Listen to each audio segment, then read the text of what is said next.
ఊరు అడవి కథ. బ్రహ్మాండంగా మండుతోంది ఎండ. గడ్డిపోచ లేకుండా మాడి రుద్రభూమి ఓలే కనిపిస్తున్నది నేల.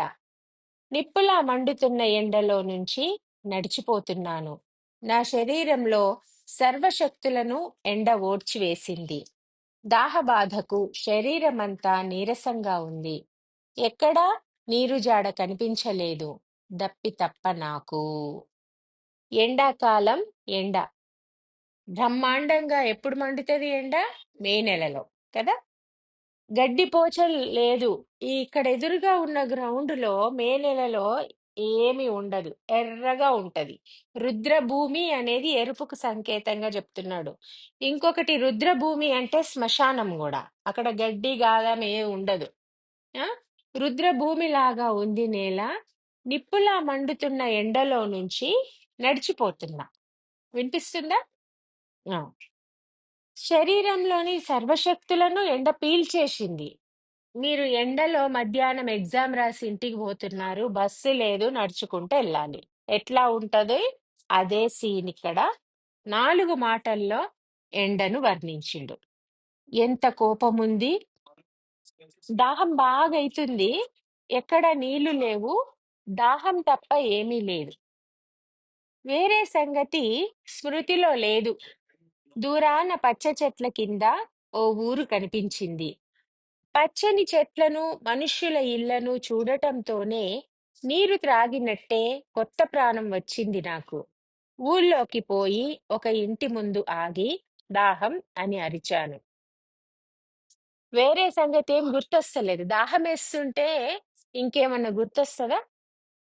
అసలే ఎండాకాలం. పెళ్ళికి పోయి వచ్చిండ్రు అనుకోండి, ఇంటికి పోతున్నారు.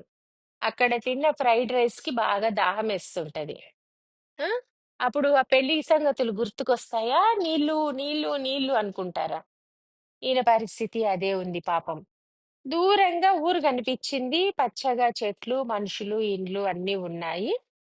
ఒక ఊళ్ళోకి పోయి దాహమని అడిగిండు. ఏ ఊరు మీది? దాహం నీళ్లు అనగానే ఆయన ఏం అడిగిండు బయటకు వచ్చి? ఏ ఊరు మీది? ఎవరు పడితే వాళ్ళకి ఇయ్యరు కదా. మొదలు అడిగాడు ఆయన. దాహం కన్నా అది ముఖ్య అవసరమైనట్టు. దాహ బాధతో ఊరు పేరు చెప్పబుద్ధి పుట్టలేదు నాకు. నేను మాట్లాడలేదు. నీళ్లు అని అడిగి తిని నీళ్లు తెచ్చియడానికి ఊరితోనే సంబంధం కదా. ఈగో. నీ కష్టకాలంలో కూడా మనకి ఈగో ఉంటది. మనిషికి ఉన్నదే ఈగో ఈ కాలంలో. ఈగో తీసిన వాడే గొప్ప మనిషి అవుతాడు. ఉం? ఇంకా ఆయన అట్లాగే నిలబడ్డాడు. పేరు చెప్పంది నీళ్లు పోయెనన్నట్లు. ఆయన అట్లా నిలబడడం నాకు బాగుండలేదు. కొంచెం సేపు నిలబడి ఇంకొక ఇంటికి పోయాను. పేరు చెప్పితే ఏ ఊరు అన్నప్పుడు చెప్తే అయిపోయేది. కానీ చెప్పలేదు. వేరే ఇంటికి పోయిండు. మళ్ళీ అక్కడ అదే ప్రశ్న. ఎవరు మీరు? మళ్ళీ అదే ప్రశ్న. మళ్ళీ అదే ప్రశ్న వినడం నాకు బాగుండలేదు. కొంచెం కోపం వచ్చింది. నాకు దాహం వేస్తోంది అన్నాను. ఎవరంటే మాట్లాడవెందుకు? ఎవరైతే ఏమిటయ్యా నీళ్లు ఇయ్యటానికి? ఎవరైంది చెప్పకూడదా? దాహానికి ఎవరైతే ఏమిటి? ఎవరని అడిగితే ఇంత బాధ ఏమిటయ్యా? అక్కడి నుంచి ఇంకో ఇంటికి పోయాను. ఆయన అడిగిన ప్రశ్న జవాబు చెప్పడానికి ఇష్టమైతే లేదు కదా. నీళ్ళు అడిగితే నీళ్ళు ఇవ్వడానికి ఊరు పేరు ఇవన్నీ అవసరమా? నీ పేరేమిటి? మళ్ళీ అదే ప్రశ్న. నాకు మరీ కోపం వచ్చింది. ఎవరైతే ఏముంది? కాదు, ఏం పేరు? ఏదో ఒక పేరు. ఏమిటయ్యా చెబుదు? అబ్బా, పేరు పేరు. ఏ పేరైతే ఏముంది? అంత విసుగు ఎందుకయ్యా? నీరు నీరు అని ప్రాణాలు వదులుతున్న వాణ్ణి పేరు పేరు అని ఏడ్పిస్తారేమిటి? కోపంతో ఊరు దాటిపోయాను. అదో సామెత ఉంది, చెరువు మీద అలిగితే డాష్ కదా. అంటే అలిగితే ఏం లాభం? మనకే లాస్. ఊరు దాటిపోయిండు. ఊరు దాటిన వెనుక నా తెలివి తక్కువతనము, తొందరపాటుతనం మీద నాకు కోపం వచ్చింది. ఎందుకంటే ఊరు పోయి అడవి వచ్చింది. అడవిలో నీళ్ళెక్కడ దొరుకుతాయి? ఊరు పేరు అక్కర లేకున్నా పొదలు, తీగలు నీళ్లు ఇచ్చేవి కావు. ఏమి చెయ్యాలో నాకేమీ తోచలేదు. పిచ్చివాడి మోస్తరు అట్టాగే పోతున్నాను. నా శరీరం నా వశం తప్పదొడిగింది.